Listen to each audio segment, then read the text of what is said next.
ఒక రైతును కాపాడుకోకుండా, రైతు అన్నం పెట్టే రైతును కాపాడుకోకుండా ఇవాళ అధికారంలో ఉండి ఆమా పనులు ఎన్ని చేసినా కూడా ఏం లాభం? దయచేసి ఆలోచన చేయాలి. చాలా బాధేస్తూ ఉన్నది అటువంటి అంశాలు చూస్తూ ఉంటాయి. అది మర్చిపోక ముందుకే మళ్ళా ఓ రైతు ఆత్మహత్య. ఈ రైతుల ఆత్మహత్యలు రేవంత్ రెడ్డికి వినిపిస్తలేవా? రేవంత్ రెడ్డి సోదరులారా మీకు వినిపిస్తలేవా? దయచేసి మీరు గమనించాలి. ఏముంటుందండి, మీరు వాళ్ళని వీళ్ళని బెదిరించడమే కాదు, ఏది కళ్యాణ లక్ష్మి చెక్కుల పంపిణీ ఇచ్చేకాడ కాదు, మున్సిపల్ శాఖలో కొండలరెడ్డి మితిమీరిన జోక్యం కాదు, రాయలసీమకు సంబంధించినటువంటి వ్యక్తిని ట్రాన్స్ఫర్ విషయంలో, పోస్టింగ్ విషయంలో అడ్డు చెప్పిన అధికారిని బెదిరించడం విషయంలో కాదు. ఇటువంటి రైతులు చచ్చిపోయినప్పుడు కూడా మీరు ఇనిషియేటివ్ చూపించండి. అప్పుడు మేము ఇటువంటి అడగం, ఇటువంటి వాటి జోలికి కూడా పోం. ఎస్, మంచి చేసినప్పుడు మీరు చెడు కూడా చేస్తారు. అంటే మీకు దీంట్లో మేము పాత్ర కలిగిస్తాం. అప్పుడు ఏదో చూసి చూడనట్టన్నా పోతాం కదా. ఇప్పుడు 100% సత్య హరిశ్చంద్రులే ఉండాలి అందరూ అంటే కాదు. అది ఇప్పటికి కూడా సత్య హరిశ్చంద్రుడు ఒక్కనే ఉదాహరణకు తీసుకుంటారు. ఎందుకనంటే ఇక ఆయన మించిన మళ్ళీ రాలే కాబట్టి, ఇక అటువంటి రాడు కూడా. దయచేసి మీరు గమనించుకోవాలి. ఎందుకు అనంటే అన్ని విషయాలలో మీరు ఇన్వాల్వ్ అయితే కనుక మిమ్మల్ని అనడానికి లేదు. ప్రభుత్వం నిరుపేదల గురించి ఆలోచించదా అంటూ బీఆర్ఎస్ ఎమ్మెల్యే హరీష్ రావు ఆగ్రహం వ్యక్తం చేశారు. ప్రజాపాలన దరఖాస్తులకు కూడా రేషన్ కార్డులు ఇస్తామని ప్రభుత్వం ప్రకటించడం బీఆర్ఎస్ విజయం అని చెప్పారు. మీ సేవ దరఖాస్తులు కూడా పరిగణలోకి తీసుకోవాలని, పెరిగిన ద్రవ్యోల్బలం ఆధారంగా రేషన్ కార్డులు ఆదాయ పరిమితి పెంచాలని డిమాండ్ చేశారు. దరఖాస్తులు చేసుకోవడం నిరంతర ప్రక్రియ అని చెప్పడాన్ని స్వాగతిస్తున్నామన్నారు. ప్రజలను మోసం చేయాలని చూసిన ప్రతిసారి తాము మిమ్మల్ని ప్రశ్నిస్తుంటాం, నిలదీస్తూనే ఉంటామని ఎక్స్ వేదికగా తను స్పష్టం చేసినటువంటి అంశాలైతే మనం గమనిస్తాం. ఇది నిజంగా అంటే కొన్ని విషయాలు స్వాగతిస్తున్నామని చెప్పారు. అంటే ఒక ప్రతిపక్ష లీడర్కి ఉండాల్సినటువంటి లక్షణాలు ఇవన్నీ కూడా ఏంది.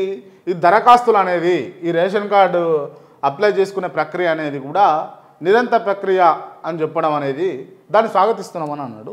హరీష్ రావు ఒక ప్రతిపక్ష లీడర్గా తను చెప్పుకోవాల్సినటువంటి అంశం చెప్పినటువంటి అంశం. కేసీఆర్ పట్టాలిస్తే కాంగ్రెస్ కూల్చేస్తుంది. కేసీఆర్ పట్టాలిస్తే కాంగ్రెస్ కూల్చేస్తుంది, అదో వార్త. మాజీ ముఖ్యమంత్రి కేసీఆర్ పేదలకు ఇండ్ల పట్టాలిస్తే కాంగ్రెస్ ప్రభుత్వం వారి ఇండ్లను బుల్డోజర్లతో కూల్చడమే పనిగా పెట్టుకుందని మల్కాజ్గిరి ఎంపీ ఈటల రాజేందర్ దుయ్యబట్టారు.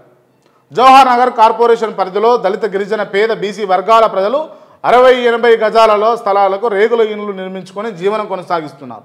వారి ఇండ్లను కూల్చివేసడం దుర్మార్గం అన్నారు. ఎస్, 100% ఇదైతే ఎస్.